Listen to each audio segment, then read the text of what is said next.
Let's do another restoration project, this time of this table and chairs.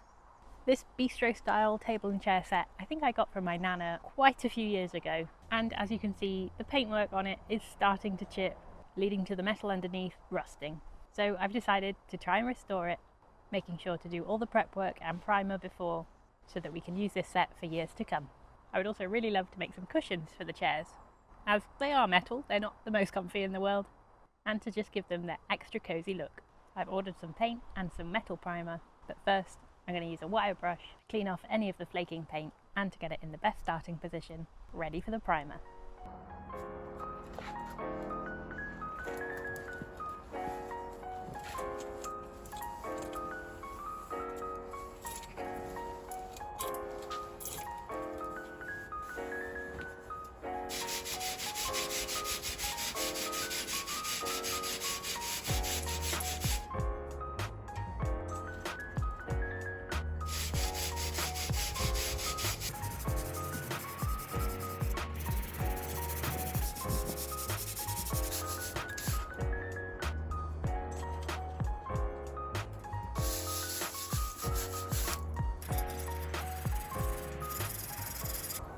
That took a little longer than we were expecting, just because it's suddenly become so hot in the UK. But I've given them all a light sanding to get the main rusty bits off and any peeling paint. I don't want to get it down to bare metal because the primer I have is for pre-painted metal. So I'm just going to give this all a wipe down with a damp cloth to get any of the paint powder off, and then we can give them all a prime.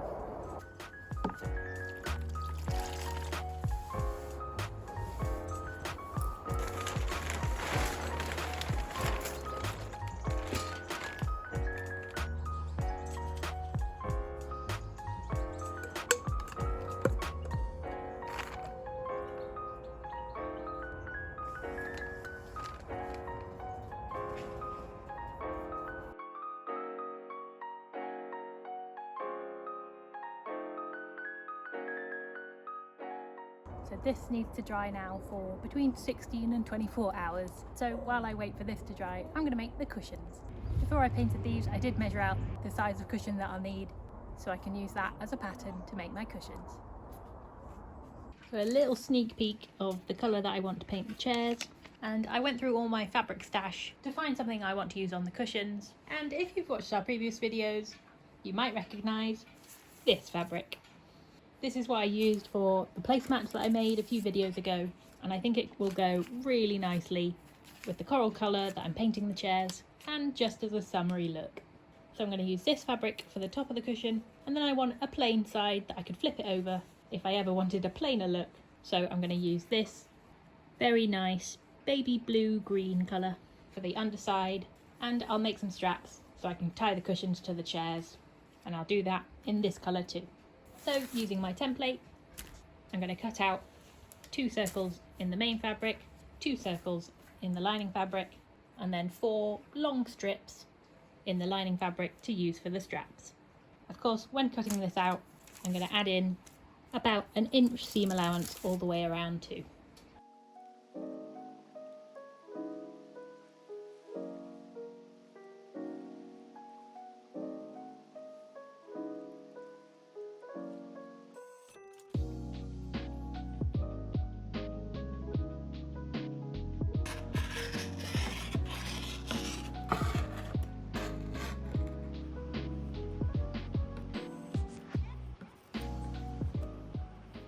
Cut out my 4 ties, and I've made them about 2.5 inches by 14 inches.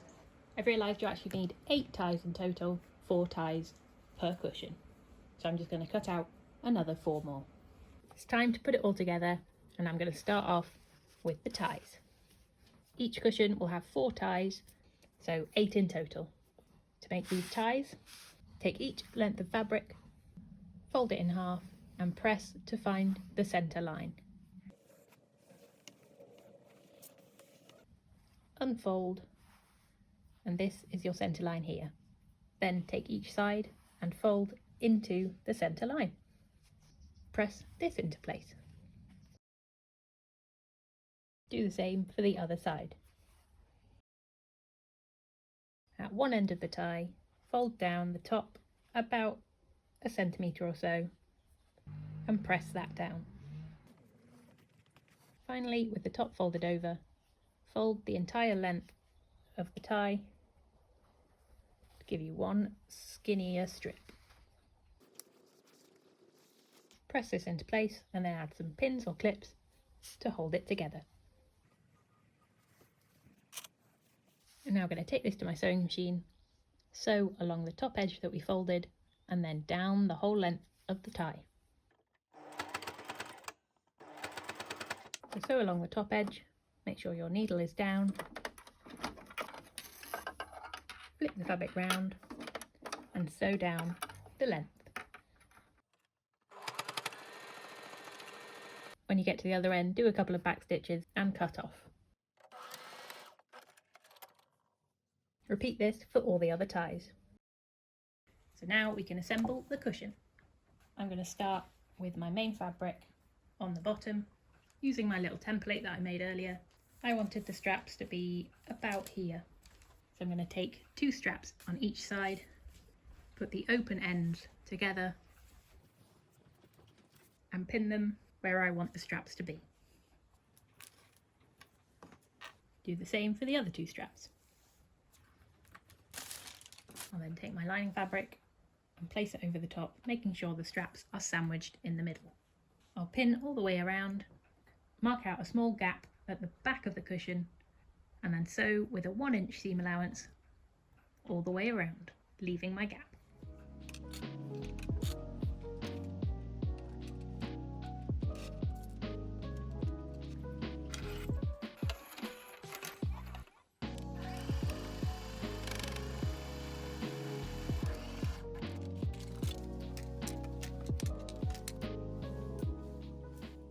So now that's all sewn together, I'm going to clip the corners about 1 inch apart all the way around so that when we flip it out, the edge is nice and crisp.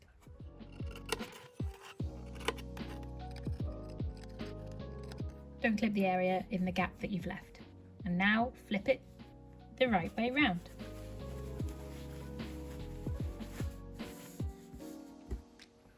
Now for the wadding. I only have wadding that is this thick and I would like it a little bit thicker, so I'm going to do double thickness. I'm going to cut out the same size circle in the wadding 2 times so I've got double the thickness. I will then tack the 2 pieces of wadding together so they don't slide around inside, but if you have nice thick wadding then you don't need to do that step. I can then put the wadding inside the cushion cover and then I'll finish it with a top stitch all the way around and then they'll be ready for the chairs.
Over 24 hours later and they are dry, so it's time to add the colour.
that's the table and chairs all done.